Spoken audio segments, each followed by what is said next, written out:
Seguimos en Cosa Pública 2.0. Muchísimas gracias por seguir en sintonía con nosotros, ya sea en las distintas plataformas, también las personas que prefieren, además de escucharnos, vernos en los canales de transmisión de las imágenes que tenemos a través de las cámaras aquí en la cabina de Radio Universidad de Guadalajara. Y le damos la más cordial bienvenida al doctor Jorge Ramírez, doctor en Sociología, director del Departamento de Sociología y también integrante del Comité Universitario en materia de desaparición de personas, este comité de profesores académicos universitarios que ha hecho una gran labor para, conocer y tener el análisis del principal problema que siempre decimos aquí en Cosa Pública 2.0, que es la crisis por desaparición de personas en Jalisco. Pero además Jorge Ramírez ha impulsado la creación de un grupo junto con otros académicos y periodistas y expertos que intentan encontrar patrones que expliquen las causas de las desapariciones en el estado de Jalisco.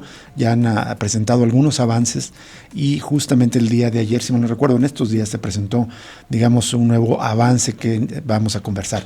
Jorge, bienvenido, muchas gracias por estar con nosotros. Muchas gracias por la invitación, excelente siempre estar aquí con ustedes. Igual nosotros, Jorge, agradecidos que nos acompañes. Me gustaría, si te parece, partir de lo macro, de lo general, ¿cómo estás observando el cierre del sexenio en materia de desaparición de personas, lo que se está ofreciendo de parte del nuevo gobierno, y luego centrarnos en el trabajo concreto que han ido encontrando, si te parece? ¿Cómo estamos cerrando el sexenio por crisis de desaparición de personas en Jalisco? Yo creo que lo estamos cerrando pésimo, con un desastre anunciado desde hace bastante tiempo. Lo que estamos experimentando es la acumulación de los descuidos, del ocultamiento del problema. Creo que la crisis se ha mantenido, no podría decir que se ha acelerado, pero ya estábamos en niveles muy graves. Entonces el reto que está dejando Enrique Alfaro es tremendo, una devastación tremenda en cuanto a derechos humanos y daños reales, muy reales, a muchísimas familias que tienen personas desaparecidas, ¿no?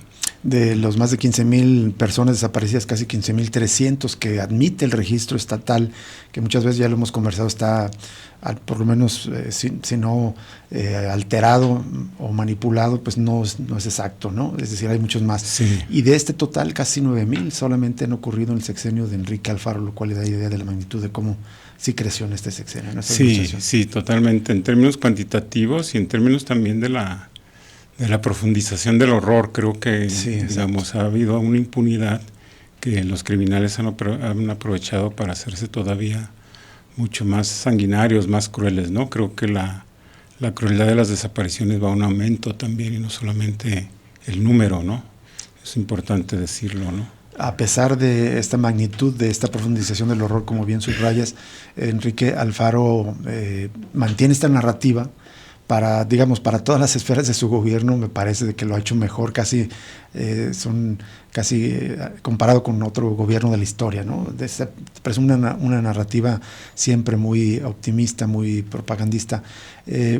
Lo hace también en temas de seguridad, pero en el tema de desaparición no termina por reconocer esta crisis. Sí, es increíble cómo entre más uno estudia el problema te das cuenta de que hay claves muy claras de que el tema era muy complejo desde hace tiempo, de que era grave, de que había que decirlo y actuar contra él, y no lo hizo y sigue sin decirlo. Es claro. La verdad,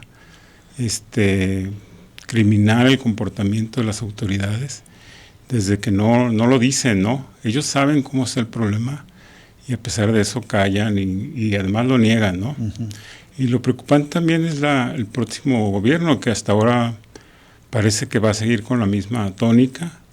Yo no veo un discurso de emergencia, un reconocimiento del tamaño real, y sobre todo no hay acciones consecuentes, ¿no? Lo que se ha visto ahora, la verdad es que no va a resolver ningún problema, ¿no? Y empieza con el pie izquierdo al no convocar a las familias organizadas que buscan a sus desaparecidos, ¿no? Es decir, ignora el punto de vista de los colectivos que han acumulado un conocimiento, una experiencia enorme, que sin ella no se puede avanzar. Sí, ese desprecio inicial es imperdonable. Yo creo que va a señalar desgraciadamente una tónica de relación que va a perjudicar la atención del problema. Ojalá y se supere. Jorge Ramírez, con este contexto, platícanos de este trabajo que vienen haciendo para encontrar como patrones que expliquen las desapariciones, porque mucha gente, cuando se enfrentan digamos, a este problema, dice, bueno, ¿y por qué los desaparecen? ¿Cuál es la razón? Y a veces muchas personas se compran la primera explicación oficial, que es se van porque quieren, ¿no? En fin, sí. Hay muchas otras razones. ¿Cómo nace este esfuerzo de contar este equipo? El esfuerzo es como tratar de entender los más de 15,000 casos, descubrir por qué ocurren, en el entendido de que tenemos que asumir que hay diferentes causas detrás, ¿no? No sería de entrada muy poco realista suponer que hay una causa general que está propiciándolo. Entonces se trata de un trabajo de documentación, de investigación, para descubrirlos cómo se dan esas desapariciones y sobre todo lo que es muy difícil a veces encontrar el por qué ocurren, ¿no? Uno revisa los reportes que hacen las familias y generalmente se omite el por qué o no lo conocen, ¿no? Exacto. Entonces la tarea es como descubrir el mayor número posible de formas comunes de desaparecer en Jalisco. ¿Qué han encontrado hasta ahora? Porque el documento que se presenta no sé si el día de ayer, por primera vez, se habla de que se cometen desapariciones para encubrir feminicidios, que es de por sí muy grave. No sé si quieres que entremos por este caso, este patrón. Sí, lo que nos interesó en este caso fue como documentar casos donde hay una violencia letal en el contexto de relaciones de pareja o que fueron de pareja, ¿no? Y que generalmente ha terminado con la vida de uno de los cónyuges. Generalmente son mujeres y estamos hablando de feminicidios, ¿no? Entonces hay una gran cantidad, la principal causa, se ha dicho, de desapariciones particulares, ¿no? Cometidas por particulares, es feminicidio, ¿no? Ahí estamos hablando de una violencia que comete el que fue generalmente pues, pareja, esposo, ¿no? O aún en la situación actual hay una situación de agresión por parte de ellos. Quisimos revelar ese patrón para mostrar pues algo que los especialistas lo conocen, pero no la gente, que a veces caen en la fantasía de que, bueno, es tráfico de órganos o algún patrón imaginario, y no algo muy concreto, que es la violencia que ocurre sobre todo hacia las mujeres, ¿no? En digamos, se puede... creo que es difícil decir de cuántas desapariciones, pero digamos, es muy recurrente. ¿Cuántos casos lograron documentar en este sentido? Sí, yo te diría que las mayores sentencias que hay en el estado sobre desaparición por particulares tienen que ver con con feminicidios, sí, que son dos patrones. Hay una relación de pareja en algunos y en otros no hay relación de pareja, sino agresiones sexuales, asaltos sexuales que terminan con el asesinato y el ocultamiento de la víctima, ¿no? Jorge, pues esto agrava muchísimo la situación para el tema de feminicidios. Me parece que de por sí ha estado también simulado, porque no todos los casos de asesinato de mujeres se investigan con protocolos de feminicidios, y ahora en estos casos muchas desapariciones es para ocultar feminicidios también. O sea, es una doble afrenta, me parece, también a las mujeres víctimas de la violencia machista. Sí, aquí hay como dos cosas. Una cosa positiva, que es el hecho de que se haya reconocido el delito de desaparición cometida por particulares, ¿no? Porque esa violencia estaba ahí antes, o sea, no es nuevo la desaparición de mujeres que son asesinadas. En cambio no se castigaba, no había una tipificación. El reconocimiento del delito de desaparición cometido por particulares hace visible esa violencia y la castiga. Por un lado es positivo, pero también hay que decir que la impunidad que hay alrededor de las desapariciones pues también fomenta en que muchos feminicidios terminen también con el ocultamiento de la víctima, ¿no? En el entendido de que los criminales, los homicidas, lo que intentan los feminicidas es escapar de un probable castigo, entonces lo convierte en una desaparición de personas. Jorge, una duda, es difícil, comentabas de cuantificar cuántos casos, digamos, corresponden a desapariciones para ocultar un feminicidio, pero gran parte del rango de las víctimas de desaparición en los últimos años suele estar concentrado justamente en el caso de mujeres y jóvenes. ¿Puede haber una relación? Cuando se trata de mujeres, yo diría que la principal causa es feminicidio, o sea, porque es una expareja o pareja o es un agresor sexual, generalmente. Hablabas, digamos, es una causa muy concreta de desaparición y no hipotéticas como trata de personas. Yo trato de recordar que, digamos, digamos, como los patrones más generales que se entienden desde hace varios años es pues la disputa, ¿no? Es decir, se lo llevan porque es de un cártel contrario, digamos, el trabajo forzado, ya sea para trabajar en un laboratorio o incluso de sicario. El de trata de personas es muy claro también. Pero sí se llegaron a escuchar versiones de tráfico de órganos. ¿Hay registro aquí en Jalisco de que alguna desaparición esté relacionada con este interés? No hemos encontrado, yo al menos de los casos, y vaya que me he metido en muchos reportes de casos denunciados de desaparición, en ninguno yo veo evidencia de tráfico de órganos. No quiere decir que no haya. Exactamente, pero no es, digamos, como más común de lo que a veces está en el imaginario. Sí, totalmente, no es tan común como se escucha normalmente. Es una plática convencional, común, de que la gente piensa que hay tráfico de órganos como la principal causa, y no. Exacto. Existe, seguramente puede existir, pero deben ser casos muy contados. Muy bien.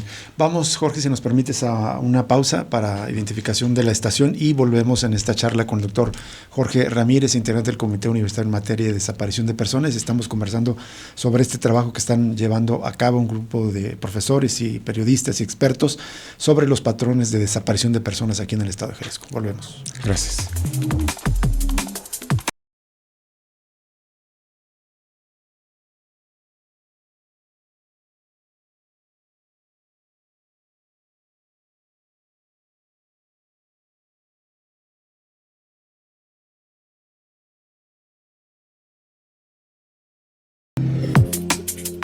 Seguimos en Cosa Pública 2.0, estamos en esta conversación con Jorge Ramírez, él es profesor, investigador, doctor en sociología, es integrante del Comité Universitario en materia de desaparición de personas y estamos charlando en concreto de estos trabajos de tratar de indagar, de investigar, de estudiar los patrones que podrían explicar las desapariciones aquí en Jalisco, un trabajo que lleva a cabo junto con otros profesores y periodistas y expertos, y justo acaban de presentar este trabajo, se ha hecho público hace aproximadamente unos 2 meses, si mal no recuerdo, ¿no?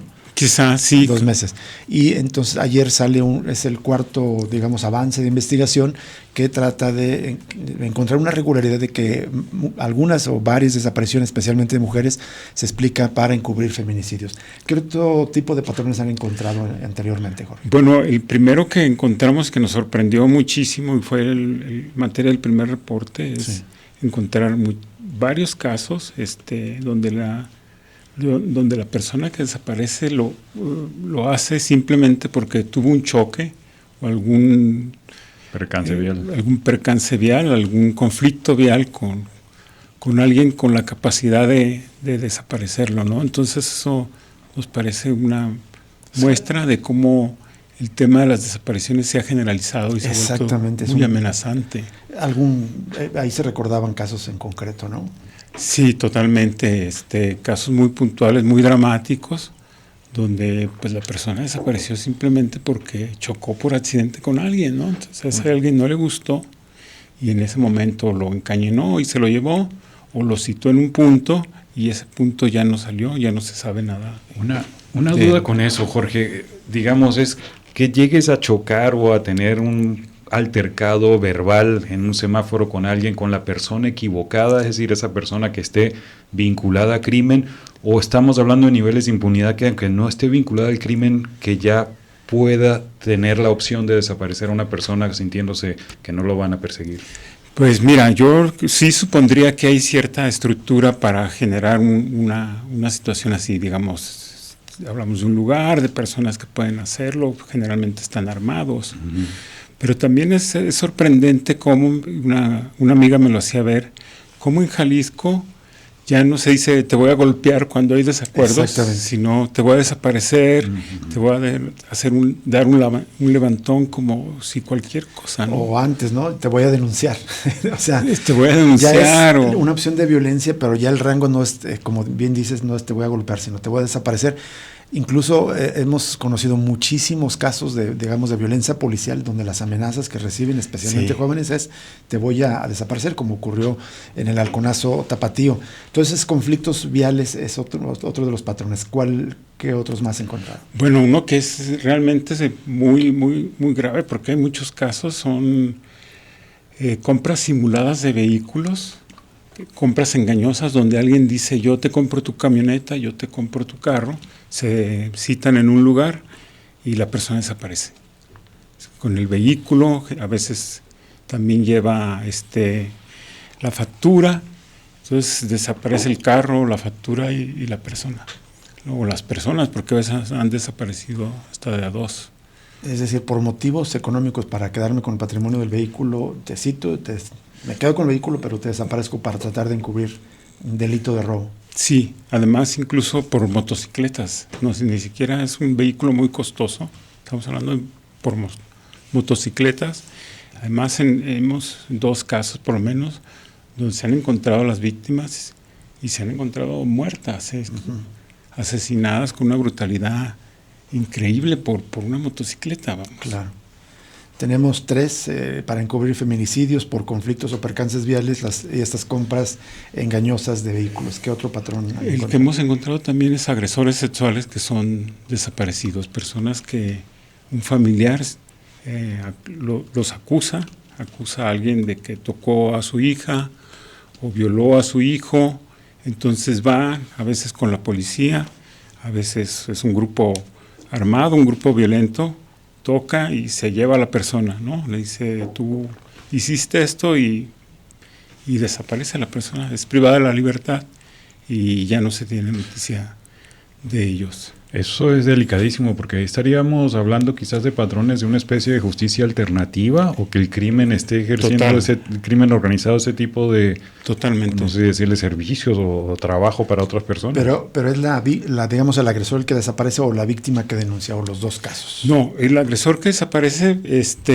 en su domicilio, va el pariente de la víctima, el papá, y señala lo que hizo esta persona.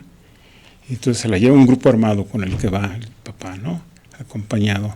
Pero también han intervenido policías. Parece que los policías intervienen también en esa forma de desaparición. ¿Como un servicio pagado?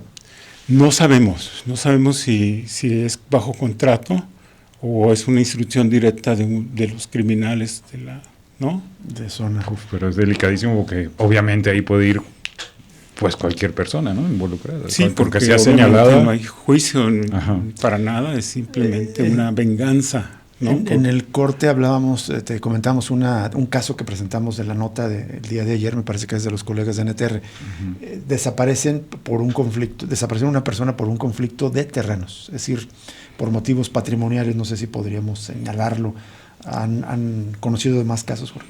Sí, hay generalmente cuando hay una disputa de esa clase de bienes, puede haber desapariciones, ¿no? Tenemos casos documentados donde han ocurrido disputas empresariales que se resuelven con desaparición de personas, o también terrenos o bienes inmuebles, sí. ¿Herencias? No tenemos ahorita alguno documentado, pero es imaginable, digamos, donde hay un desacuerdo fuerte entre particulares que no se recurre a la justicia formal, es probable que se resuelva de esta manera. De estos patrones hay un dato que lo platicamos ahorita cuando nos fuimos al corte, y nos gustaría pues repetirlo al aire para que lo escuche la audiencia, Jorge. Y lo preguntaba Jesús, es decir, hay como la idea de que las desapariciones ocurren por grupos del crimen organizado o por fuerzas de seguridad, es decir, policías, especialmente policías municipales, y claro que ocurren. Y corrígeme, pero probablemente los principales responsables de las desapariciones sean, digamos, estos actores o violentos o que pueden crear violencia, ya sea grupos privados o públicos. Pero de estos patrones que nos está explicando, muchos ocurren fuera de esos sujetos que habitualmente consideramos como los principales perpetradores de las desapariciones, y esto da idea de que se va extendiendo entre la población civil. Sí. Supongo que debido a la impunidad dicen, pues es muy fácil desaparecer. A mí me está molestando porque vecino molesto, quiero ese carro, quiero ese terreno. Claro. En fin. Sí, yo creo que ya hay un mercado, ¿no? Que obviamente no es público, ha de ser muy clandestino, un mercado donde perfectamente se puede uno imaginar a alguien contratando una clase de servicio de ese tipo, ¿no? Generalmente los criminales, por ejemplo, reaccionan cuando no ellos, sino sus parientes son agraviados. También movilizan esa fuerza de desaparición que generalmente la tiene el crimen organizado cuando está involucrado un pariente o un cercano, ¿no? Y todo esto es sumamente delicado porque, pues, obviamente no solo se permanece la impunidad, obviamente es un impacto a la víctima, pero además es revictimizada porque suele estar el lugar común de los gobiernos. Si desaparecen es porque en algo estaban. Y no, pues muchos de estos casos no estaban en algo, simplemente tuvieron un percance, un pleito vial, o fue víctima de un machista o de una venganza, ¿no? Totalmente, lo dices perfecto. También nos compartías lo que te decía una amiga, ¿no? La amenaza que antes era la violencia, ahora es también las desapariciones. Sí, es la amenaza como como una forma de resolver o una disputa, ¿no? De amenazar a otra persona. Es decir, te voy a desaparecer, o te voy a levantar, ¿no? Es algo que hemos escuchado. ¿Qué nos dice esto, Jorge, digamos, del contexto en el que estamos viviendo, cómo no sé si lo digo bien, estoy buscando más bien una explicación sociológica, esta extensión de prácticas sociales de ejercicio de violencia que se haya extendido, digamos, de los generadores que antes disputaban el territorio por motivos económicos y que ahora no solamente son ni disputa territorial ni estrictamente económica, aunque en algunos casos lo sea, sino sencillamente es un uso de la violencia que no estaba antes quizás en el imaginario, ¿no? Totalmente, pues es gravísimo, ¿no? Yo creo que es lo que no se ha previsto, que no puedes tener una forma tan poderosa de violencia contenida en una red específica, una práctica, se va difundiendo. Exacto. Vamos, esa práctica está dominando todos los mercados de la ilegalidad, ¿no? Fíjate que ahora, cómo se extiende esta práctica, me viene a la memoria lo que conversamos cuando hemos hablado con los expertos que han elaborado los informes sobre la verdad histórica, ¿no? Sí. Eugenia Lier y los demás expertos de David Fernández, cómo la impunidad del pasado, de la guerra sucia, que digamos fue desde el Estado que se empezó a practicar la desaparición forzada por motivos políticos y esta se fue extendiendo hacia el crimen organizado. Estamos en otra etapa donde además del Estado, el crimen organizado se está extendiendo a otras personas de la sociedad porque dicen, se puede desaparecer, es muy fácil. Sí, yo creo que hay una acumulación ahí de recursos, de saberes, de prácticas que aun cuando ya no esté, digamos, eventualmente el generador, van a continuar como elementos de reproducción, ¿no? Tenemos prácticamente una década sin los Zetas como una organización perfectamente integrada, pero los efectos de los Zetas siguen, ¿no? Sigue habiendo células, sigue habiendo grupos, sigue habiendo... Y lo que platicamos ayer con Oscar Valderas, que por cierto, gracias a Jorge Ramírez, que tuvimos el contacto con Oscar Valderas en la charla de ayer sobre el crecimiento del poder violento del Cártel Jalisco Nueva Generación, y que lamentablemente pues lo vivimos muy concretamente aquí en el estado de Jalisco, ¿no? Sí, totalmente. Sin los Zetas no se explica el Cártel Jalisco, ¿no? Entonces esa violencia es difícil de erradicar una vez que se instala en una sociedad, ¿no? Jorge, quería preguntarte, no sé, un poco qué otras entregas o qué otra entrega están preparando, si es que puede haber algún tipo de adelanto, y preguntarte específicamente si se ha contemplado el tema del reclutamiento forzado como patrones también, que ha estado muy sonado en el último año, aunque desde hace años se han reportado aquí desde los trabajos de Alejandra Guillén, con narcocampamentos allá en Ahuizculco, acá cerca de Tala, pero recientemente con el tema o el foco en la nueva central de camiones. ¿Ahí están pensando hacer algún trabajo? ¿Es un patrón ya que se puede abordar? Sí, totalmente. De hecho, ahí estamos hablando de decenas de patrones, ¿no? Porque aquí el interés es no agregar, sino al revés, tratar de diferenciar los modos para poder luego intervenir en ellos, ¿no? Entonces, sí, ese es un patrón que hay que describir todavía. Estamos ahora trabajando en un reporte sobre presuntos ladrones que son desaparecidos también. Un poco como los agresores sexuales, sí. Ahora presuntos ladrones también desaparecen. Son formas de justicia por propia mano que estamos documentando con presuntos ladrones. ¿Y esto por grupos criminales que quieren mantener el territorio o no necesariamente? Sí, y por grupos criminales que además son afectados por El robos robo común. y reaccionan desapareciendo a los... Eso yo lo he escuchado muy A los común, agresores. digamos, en muchas zonas, no sé, pienso en Analco, que tengo familiares por ahí, y se sabe Sí. que, digamos, los de la plaza del barrio saben que amenazan a los ladrones y dan cierta estabilidad, pero, digamos, también hay casos de desaparición por esta razón. Sí, hay varios casos y patrones, ¿no?, que se pueden describir y estamos por cerrar el reporte. Es difícil, digamos, nos gustaría seguir platicando contigo, tenemos que cerrar la conversación en este momento. ¿Qué posibilidades de alternativas se podrían vislumbrar para detener esta crisis, la expansión de esta crisis? Híjole, es difícil. La verdad es que cuando escuchas las propuestas y planes o intenciones de nuestros gobernantes, o están simulando o realmente no conocen el tamaño del problema. Es un problema muy grave porque está, digamos, anclado en muchas prácticas institucionales, está permeando las policías, los aparatos de seguridad, de justicia. Entonces va a ser muy difícil reaccionar hacia él. Hay no sé si cómo plantearlo, pero desde la sociedad también creo que hemos sido incapaces de forzar al Estado o de encontrar mecanismos de autoprotección, ¿no? Es decir, creo que desde la sociedad, y es una autocrítica como sujetos, pues, en los Sí. medios que tenemos este privilegio, desde la academia, desde el activismo, no saber acompañar debidamente, me parece, a las familias, a las madres buscadoras que están a la vanguardia de todo este desafío, ¿no? Sí, yo creo que estamos oscilando entre la indolencia y el temor, ¿no? El temor a hacer algo y la indiferencia, eso no ha ayudado a que las cosas mejoren, ¿no? Así es.